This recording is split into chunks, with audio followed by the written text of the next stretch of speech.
सब सिखा दे तो सखी सहेली दे तो पढ़ाई गई प्यार के पहेली।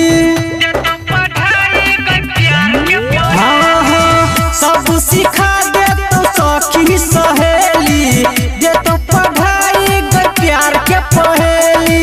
छौरा से पूछल तो तोहर हाल चाल है गे तोहर हाल चाल गे। ढोर का कलाल गे बाजार छौरा कहल तो माल गे।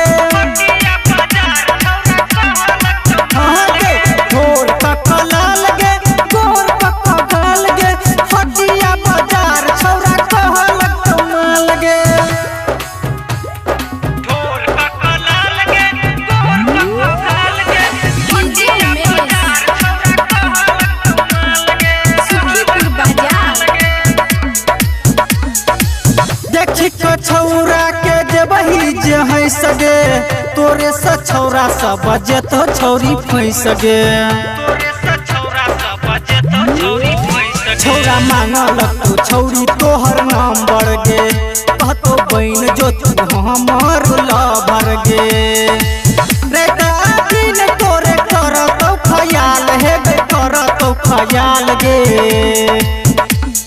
ढोर का कलाल गे गोर का कगाल गे हटिया बाजार छौरा कहल तो माल गे।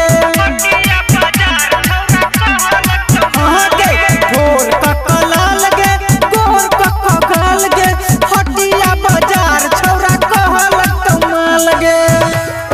ढोर का कलाल गे गोर का कगाल गे हटिया बाजार